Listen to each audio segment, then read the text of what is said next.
Motorola's G8 Plus is here. We've not covered the G series in a while here on C4eTech. So what's Motorola offering this time? How's the G8 Plus shaped up? Let's find out in today's video. Hey guys, Ash here from C4eTech, and if you do end up liking what you see in this video, please don't forget to turn on notifications by hitting that bell icon. Let's now get started.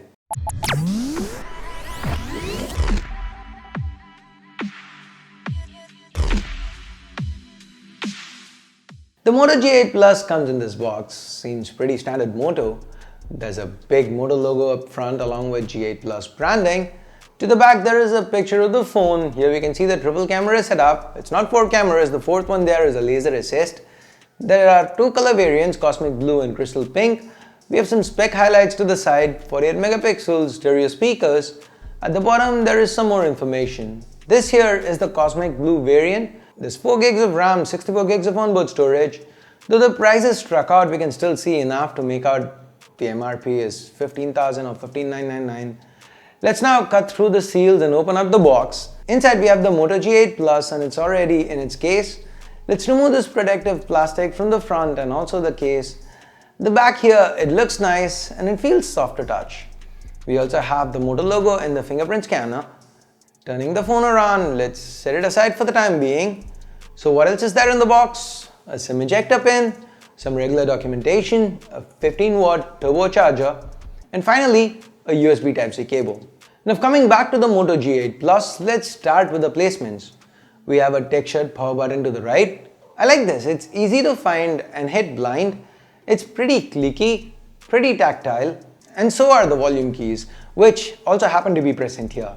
At top, we get a secondary noise cancelling microphone along with a headphone jack. We get a hybrid tray to the left. Interestingly, the rubber grommets that we've seen on Redmi phones recently, they are present here too. Moto happens to be one of the first brands to go with a water resistant coating on their phones, and that's available here too. So there is some kind of splash resistance on the Moto G8 Plus. Now finally, to the bottom we have the primary microphone, USB Type-C port and a speaker. Now, this is not the only speaker here, since the earpiece up top also doubles as a speaker to provide a stereo speaker experience. The output here is pretty loud.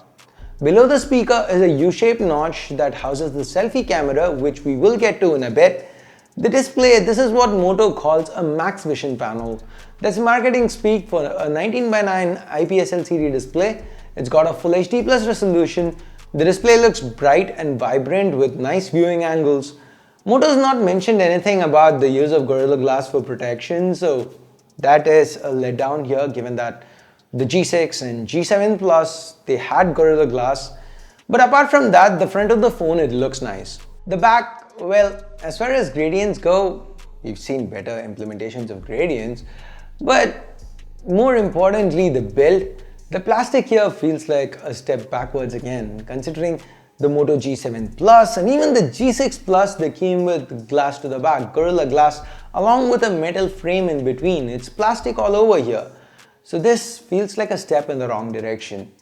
But under the hood though, Motorola is offering a reasonably good chip, a step up from the Snapdragon 636 on the last one. This is Snapdragon 665. It's quite respectable. We've been seeing it on quite a few phones in recent times. Here it is coupled with 4 gigs of RAM and 64 gigs of onboard storage along with Moto's stock Android interface. Everything here feels fast and fluid. Moto's left most of the things untouched, adding just a few tweaks here and there. Like for example, there's Moto Display to quickly get information at a glance. There's one button navigation to clear up more space and get the most out of this 6.3 inch screen.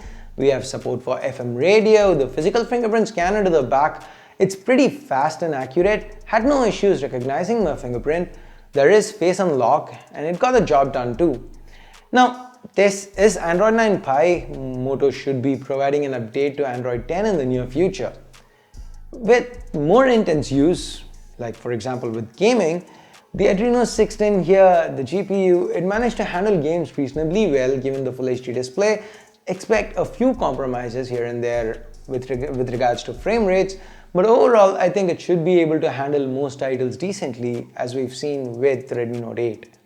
As for battery, we have a 4000 mAh battery here coupled with the power efficient Snapdragon 665 chip and stock Android. The battery life I expect it to be above average at least.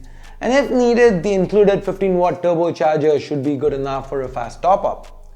This is probably the reason why the Moto G8 Plus is about 9mm thick. The curving sides, they do well to hide that fact.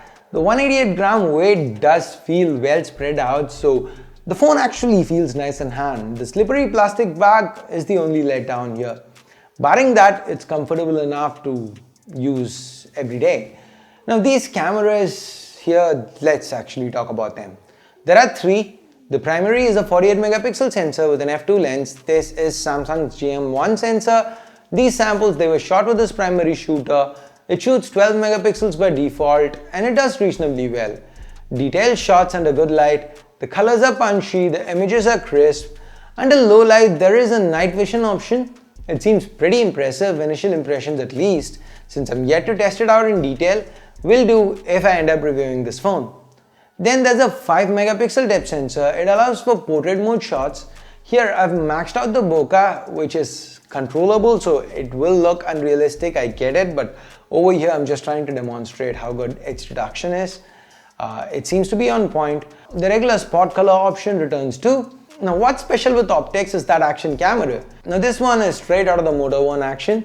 A 16 megapixel sensor with a dedicated ultra wide f2.2 lens that comes with a 117-degree field of view.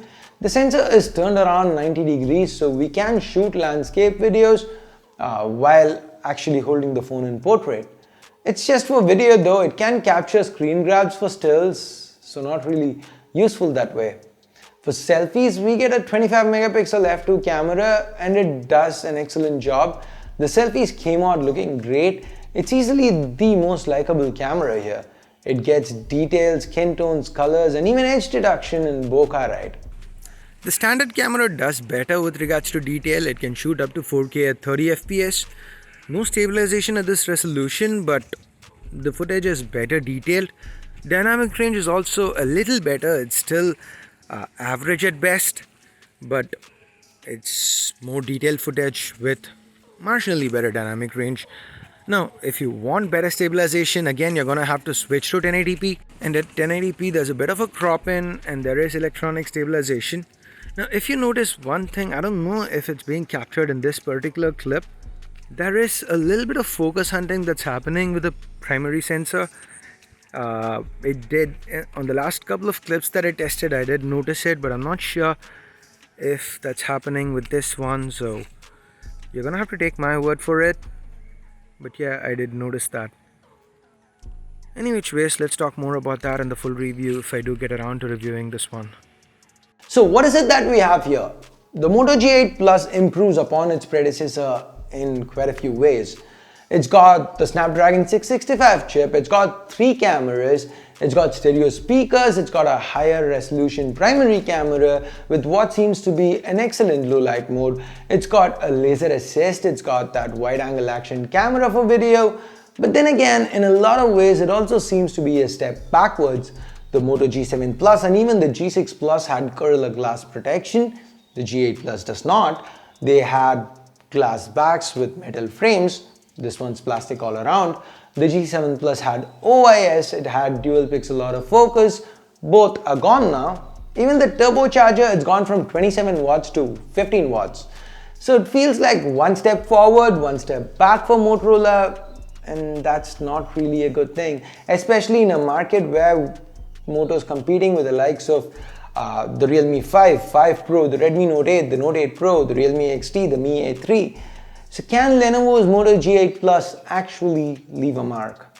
Given the expected price tag of 15,000-16,000 rupees, do you think the combination of stock Android and these cameras are enough to woo prospective buyers? I mean, if you're in the market for a phone in this segment, would you consider buying this one? Let me know your thoughts in the comments below. Me personally, I think Moto should have learned from the past and have gone with at least a Snapdragon 712 here, maybe the Sony IMX586. But that's just me. What do you think? Let me know in the comments below. And with that, we get to the end of this unboxing video.